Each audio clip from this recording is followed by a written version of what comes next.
And we're back with part 3. So if you guys missed the last 2 videos, we did the cooling mods, charge cooler, the heat exchanger. There's also a DCT cooler, oil cooler, and 2 auxiliary radiators right in there. So we did all that, and then we also did the crank hub. We did the Musselman thermostat, a pretty shiny piece right there. We did another pretty shiny piece, the valve cover from VTT.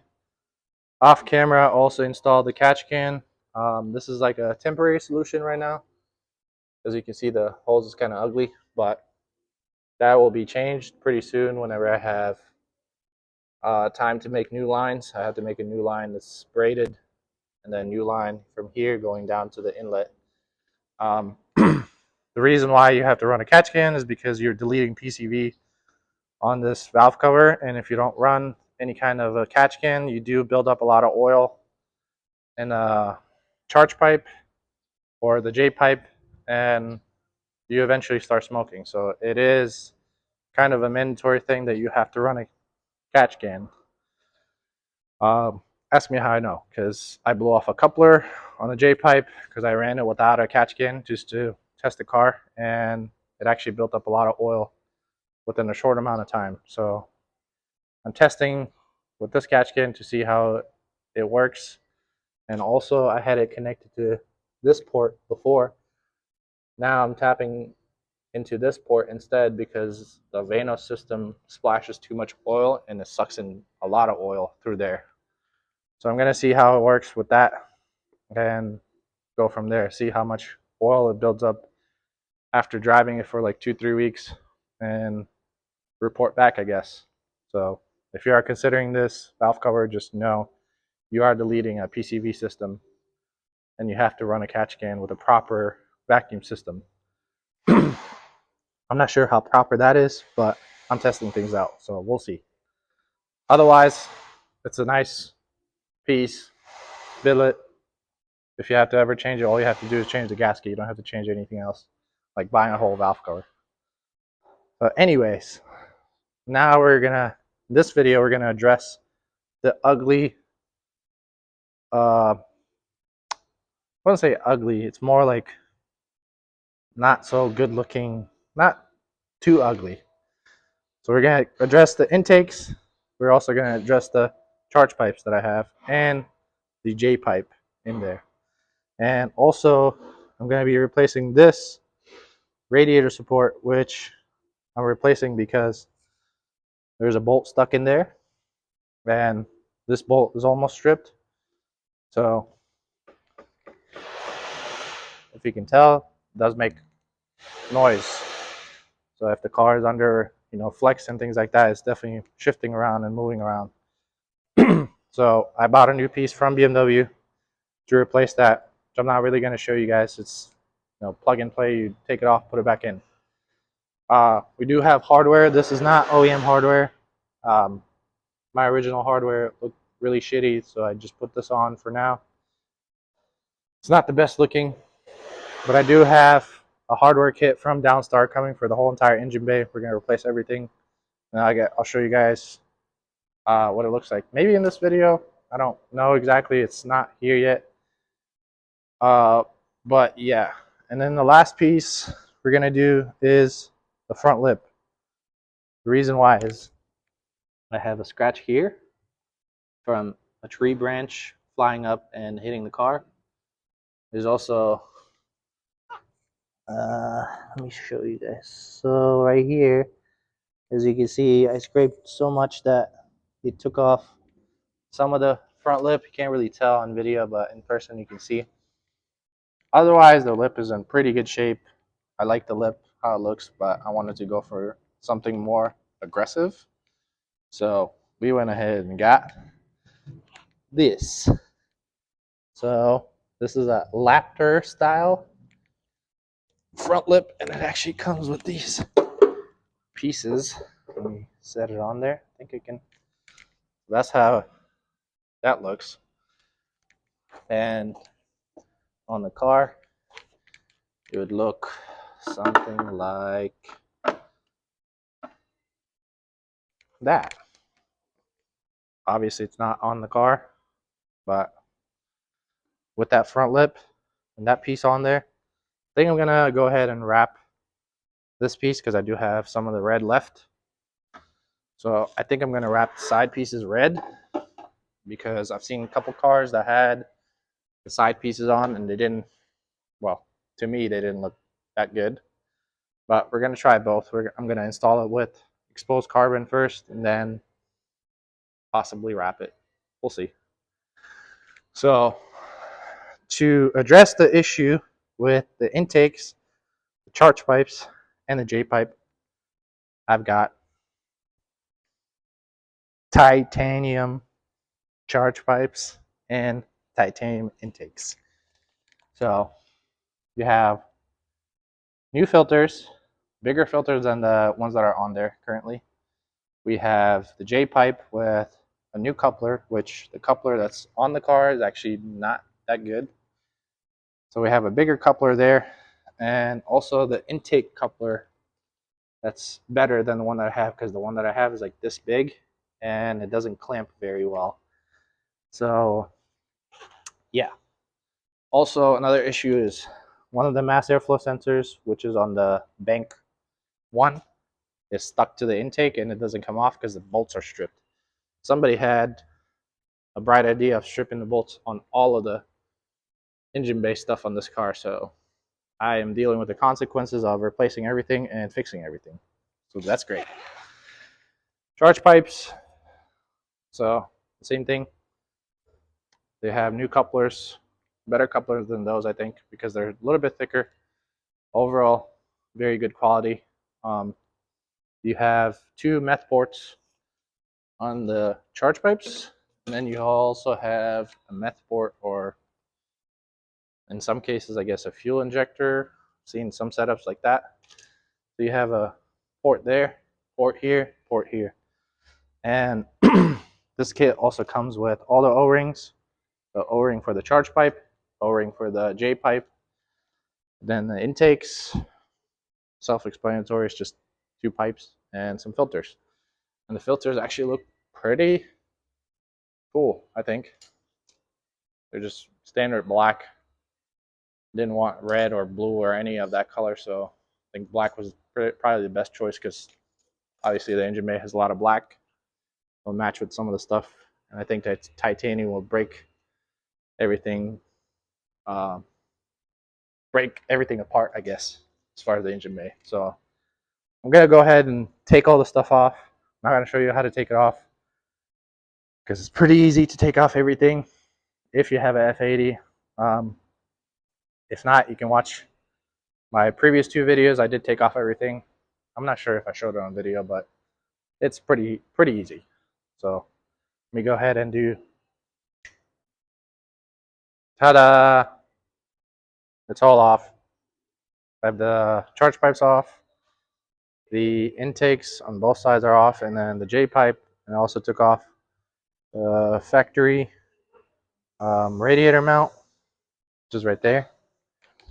So this is what I was talking about as far as the bolt being stuck. Can't get it out, can't drill it out, and if I do drill it out completely, then threads are messed up. And this one also has messed up threads. So the only thing you have to do as far as this piece is transfer these 2. And then there's a piece right here, I guess, to adjust the hood, but the new piece doesn't have that. So not too worried about it. So that I'll do it off camera. But I'm going to go ahead and install the charge pipes first, and then the J pipe, and then we'll install the intakes. So things are already looking pretty spicy in here. So I went ahead and installed the charge pipes. There it goes. The hardware that's provided. That one you can't really see because the inlet pipe is in the way. One note, you do have to install this charge pipe first, and then install the inlet, and then go ahead and install the front charge pipe, because there's not much room here. So I'd recommend installing the inlet pipe for the turbo and then installing the second one. But so far, Looks pretty sick. Also went ahead and installed J-pipe. Can't really tell that it's titanium because it's dark in there. Install process is pretty simple. O-ring, and then the clamp. Make sure you tighten the port for the meth, and then slide it in. That's pretty much all it is. The factory J-pipe has like a push style or pull style type of clamp, so it's kind of different. But otherwise, everything else is the same as far as install goes. So yeah, this is looking very, very nice already. So we're gonna continue installing intakes, and I'll show that to you guys afterwards. Ta-da! More of the shiny titanium installed.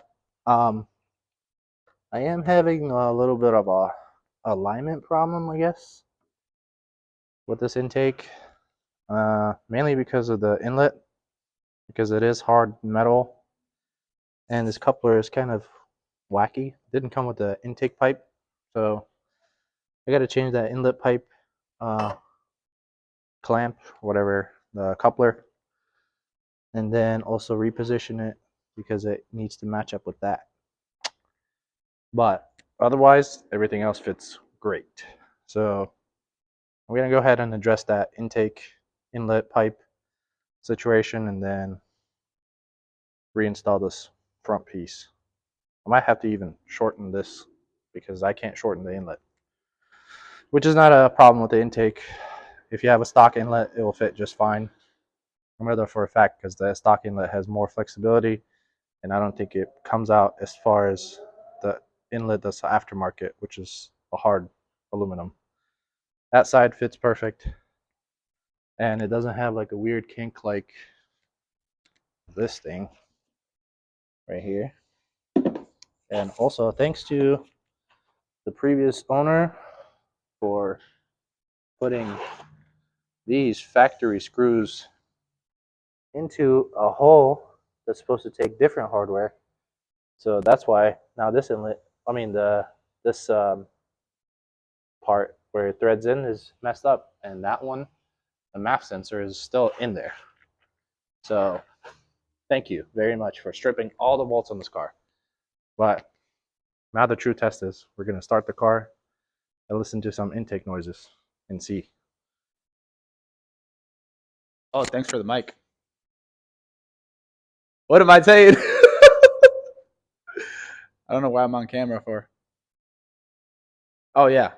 Well, I gave my reaction off camera. I was like, Candy! I told Ali on Trick or Treat, which I don't know, Halloween day. I don't think you guys will probably see this video after that. But kids are gonna knock on the hood and pop the hood. Trick or treat! Yeah, it looks saucy, bro. Me likey. Let's listen to the sauciness.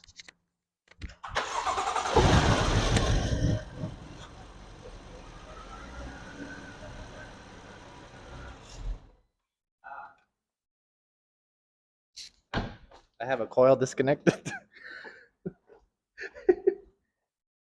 He has a coil disconnected, ladies and gentlemen.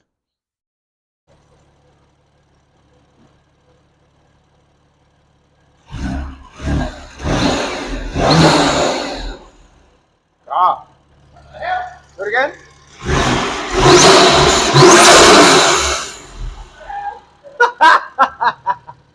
That's fucking loud as hell.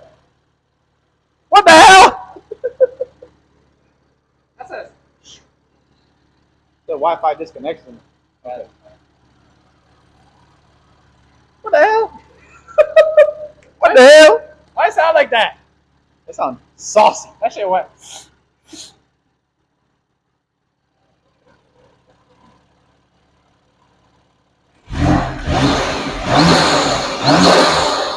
Oh my god, you heard the flutter?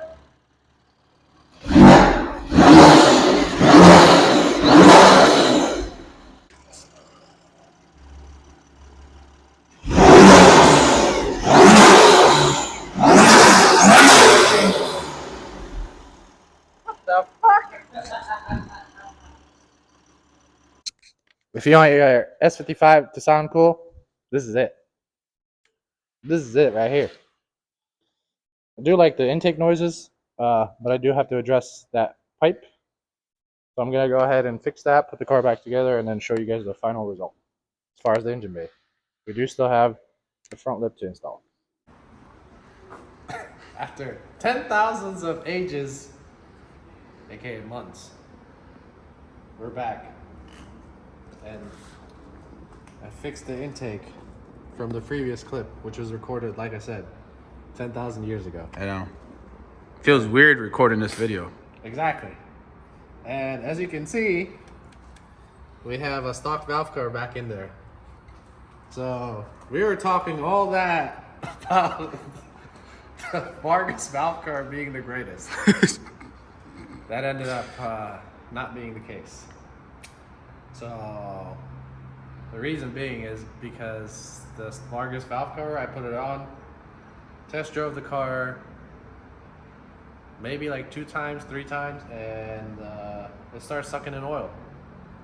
Not really sure why, but I had the catch can hooked up to a port right here on the Vargas valve cover, and then here as well, and it didn't make any difference. So I'm not sure if there's too much vacuum or what, but it was definitely sucking in a lot of oil and dumping it into the J pipe, which caused the J pipe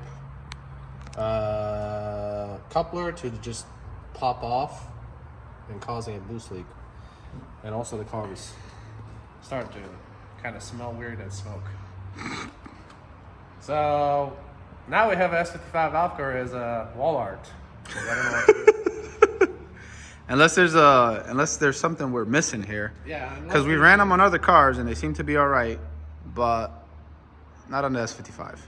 Yeah, I don't know, something with the S55 or N55 because it's essentially the same valve cover, but it definitely doesn't work well with twins. It's not plug and play. No. Not at all. Maybe single turbo? Maybe. There's no vacuum Yeah. or thingy, majig, whatever. But obviously I'm not single yet or ever, I don't know. So we're gonna have to just go back to stock, and then I'm just gonna put my stock Cabrón fiebre. no, Oh, the stock one. okay. The Oh, that's stock right. cover, and just call it quits.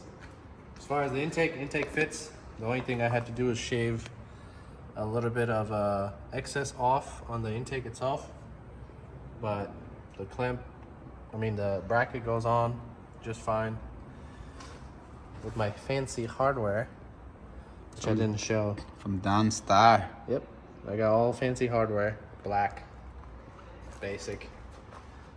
So as far as the engine bay, I think this is gonna be just it. There's nothing else I can do. Yeah, Besides that's it for now. single turbo, Yeah.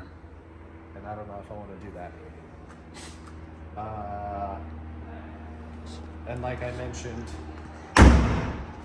before, magically the front lip is installed. Yes, it is. And it looks good. Magically, because when I was actually filming this video back in my day, this front lip needed a lot of adjustment, aka it could fit, but it didn't fit the way I wanted to. So I had to shave here, had to shave here, shave here, and now it fits good.